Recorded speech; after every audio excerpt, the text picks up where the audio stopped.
Words from the Gospel of John, the 13th chapter. It was before the Passover festival, and Jesus knew that his hour had come, and he must leave this world and go to the Father. And during supper, Jesus, well aware that the Father had entrusted everything to him, that he'd come from God and was going to God, rose from the table, took off his outer garment, and taking a towel, tied it around him. And then he poured water into a basin and began to wash his disciples' feet and to wipe them with a towel. After washing their feet, he put on his garment and sat down again. "Do you understand what I've done to you?" he asked. "You call me teacher and Lord, and rightly so. Then if I, your Lord and teacher, have washed your feet, you also ought to wash one another's feet. I have set you an example. You are to do as I've done for you. In truth, I tell you, a servant is not greater than his master. And if you know this, happy are you if you act on it." Happiness is, Charlie Brown's old question, how would you finish the sentence? A beach in the Caribbean, Friday with the desk cleared, admission from the college of your dreams, a new home without stairs, a girlfriend, a trip around the world, a clean bill of health, financial security for life, a spouse who actually pays attention, the ultimate promotion. However you finish the sentence, one thing is clear: moods are important to us all. I have never encountered a human soul that wanted to be miserable. Well, as a matter of fact, there are a few I've wondered about. We all covet something like that which the word suggests. Some measure of underlying contentment, some measure of satisfaction with our lives. Happy are you. So why aren't we more happy? Why do so few achieve the happy life? Why is this coveted essential so elusive for most of us from day to day? Is there some misunderstanding, some tendency to seek it in the wrong place? The culture around us today seems to suggest to me that happiness lies in possessing. Possessing goods and toys, possessing experiences, possessing position and acclaim. Someone has said that America seems on one robust charge to accumulate, with the thought that somewhere along the line we will in fact accumulate contentment and happiness. Yet recent studies have established that except for those at the very bottom of the economic heap, there is no relationship between happiness and having possession. It's not that we're playing greedy, although there's a little bit of that around, isn't there? It's not that we're evil-minded, out to get ahead of the other guy at all costs.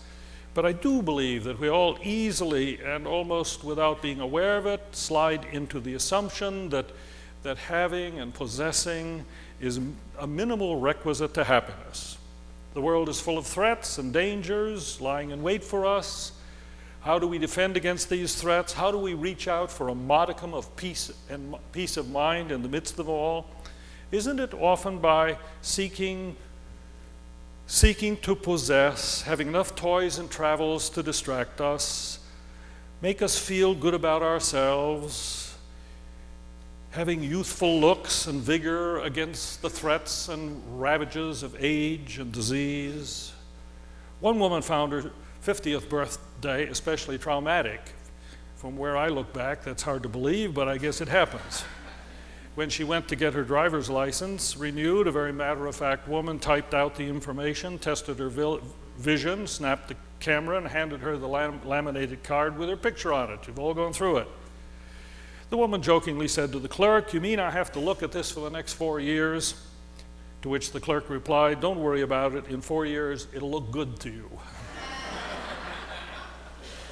Now, let me say quite emphatically that there's nothing wrong with any of these things, these enjoyments, these pleasures, even the acclaim that occasionally comes our way. I have and I enjoy having. Life is good here on the North Shore, and we ought to be deeply grateful. The problem lies in the subtle expectation it can all generate that this will really make the critical difference inside of us. The problem is with the assumption that happiness finally has something to do with surroundings. You ask our young people about the pressure they feel here on the North Shore, and they'll talk about grades, SATs, achievement, about getting into a college, not so much of their choice as acceptable to their parents. April 15th is not just about the IRS, you know. David Brooks, author of Bobo's in Paradise and a columnist in the New York Times, wrote a piece recently directed at high school young people, suggesting that the system unwittingly has been whittling them down into bland, complacent achievement machines. And he writes a little warning. He says, remember, out there in the vast future, if at any moment in your life as an adult you so much as mention your APs or your SAT scores at a party, you'll be looked at as a total jerk. But what is this pressure at bottom all about? It's about whether I, the teenager, will be able to reproduce the lifestyle of my parents, the lifestyle I see all around me, the lifestyle I enjoy. One set of parents once opined to me that they did not put pressure on their kids. I asked them if their kids walked to school. They said yes. Then I said, you don't have to. It's all around them every morning. The houses, the landscape, the very air they breathe says, you've got to be able to achieve this. And more, they want to. So what is it that makes for happiness, though? And do we have any right to hope for it in life? Note, first of all, that the biblical faith affirms our quest. God expects his people to know a measure of happiness and contentment. The Psalms are full of injunctions to rejoice. The Proverbs speak again and again about a merry heart. Jesus' Beatitudes are about happiness. And in this simple but profound story from the night before he died, he offers his friends, believe it or not just survival, but happiness. Happy are you if you do this. Do what? Literally wash one another's feet? I doubt it. Forget about yourself and your own happiness, first of all. Look at the scene. Jesus and his disciples gather for the most important celebration of the year in that country, Thanksgiving, Christmas, Easter, all wrapped into one, Passover. Thanks to Da Vinci, it's one of the most famous scenes from the New Testament. Is there anybody who does not know about it? Even Bob Hope knows about it. He turned 100 last year, you remember, shortly before his death. He used to say late in years that getting old is when you're asked if you were a busboy at the Last Supper. But very few ask about the meaning of what's going on here. What is going on in the heads of those disciples? Well, they've walked into that room in a snit, if we trust the other Gospels, which I do. Right up to that last hour, they still held out hope that Jesus was going to make a move and establish a new world order with himself at the head, really, here on earth.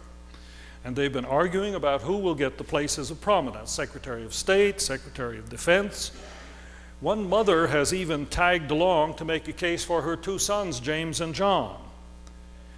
In other words, they're totally absorbed in their own hopes and dreams, and they are, not incidentally, miserable.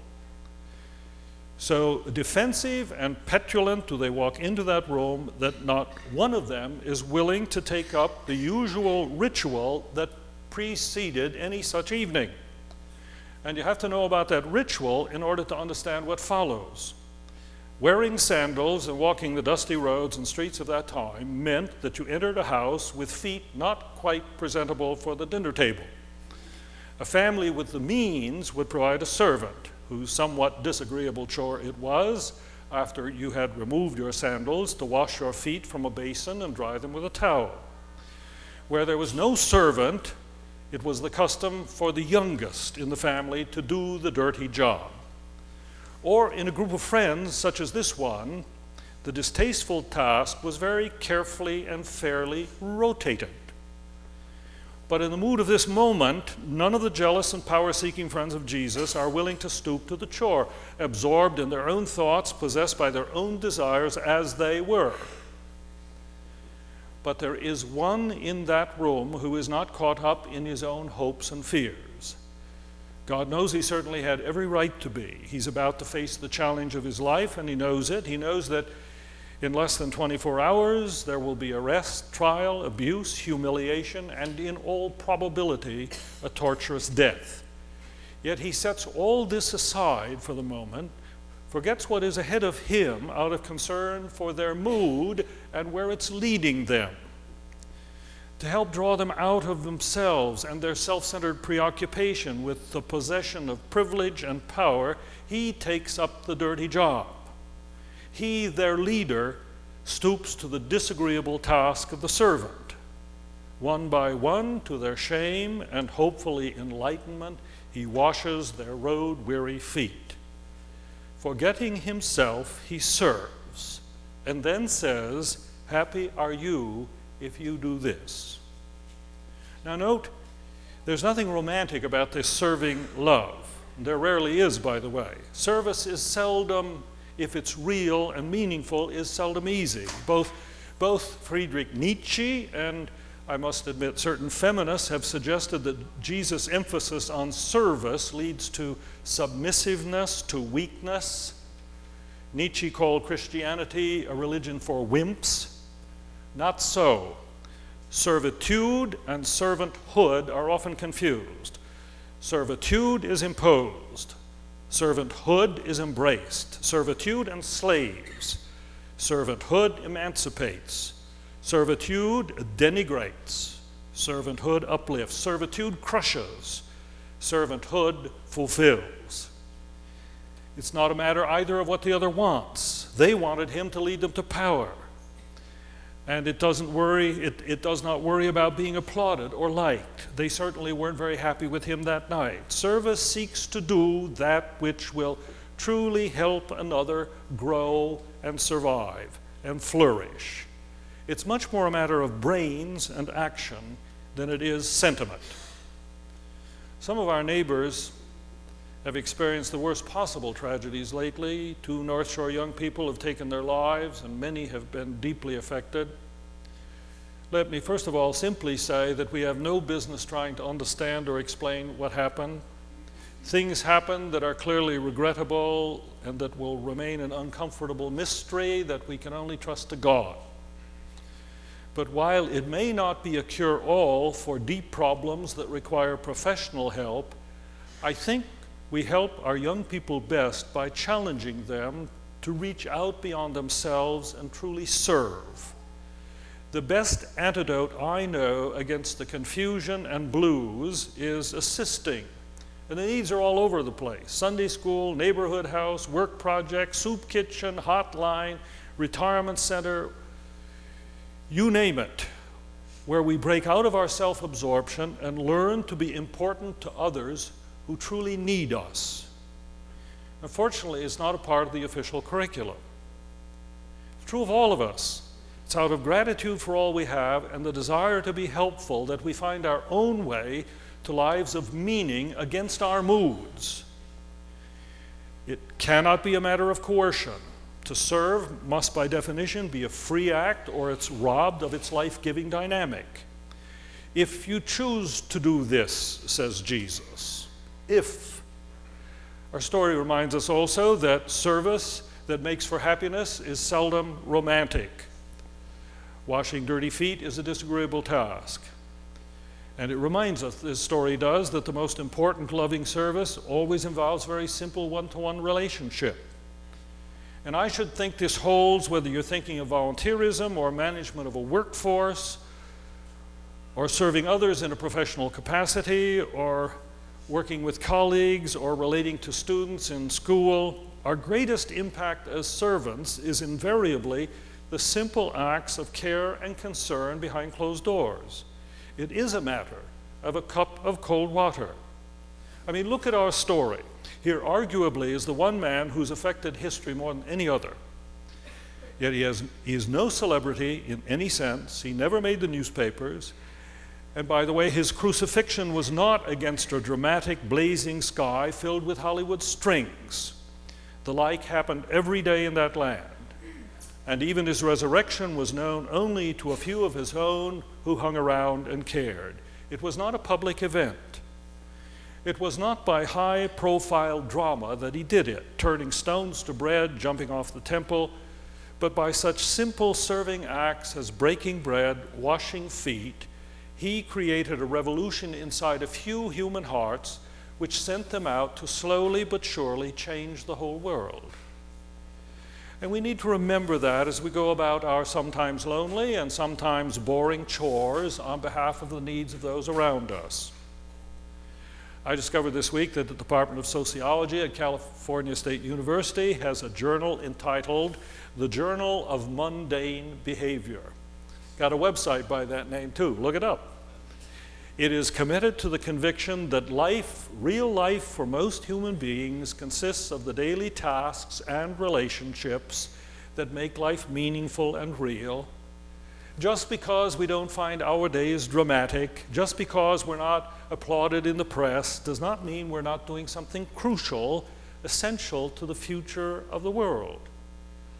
We're certainly not going to solve all of Washington's problems. It's silly to assume that we can even make a dent in them some days, but we will keep alive that spirit which over time is the only hope for a real future.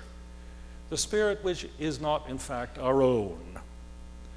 And note finally that it is as we in self-forgetfulness give ourselves to the immediate and ordinary needs at hand, wholeheartedly and willingly, that we in time will discover what true happiness and deep satisfaction in life is. Ever think of Jesus as a happy man? Sometimes called the man of sorrows, and that was true also, but a man of deep joy also, all the way to the end. That self-same night, he prays that his joy may be in these friends who've gotten so caught up in themselves. Happiness is born of service. Cliché, I know, but no less the truth for all of that. Albert Schweitzer said to a graduating class in an English boys' school back in 1935, "I don't know what your destiny will be.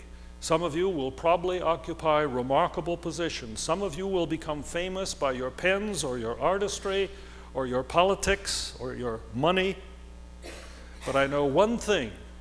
The only ones among you who will be really happy are those who have sought and learned how to serve." But I tell you, that means staying on our guard against the siren songs of the current culture, seeking to seduce us into believing that things or thrills or prestige or power will do it. Means sticking with this truth about life.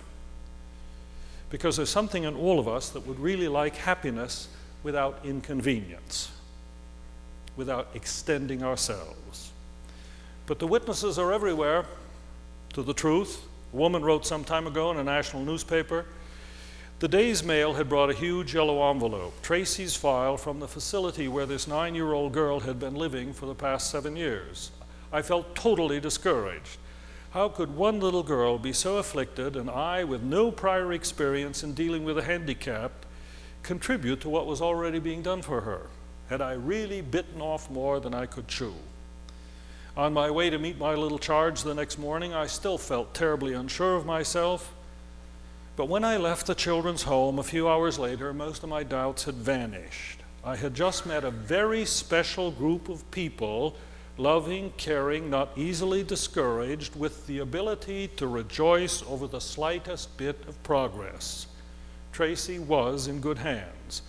Driving back home in the mild spring afternoon, it suddenly occurred to me that while my intentions had been to give my time and interests and suggestions, yes, and perhaps a little bit of my love, actually I was coming away the recipient.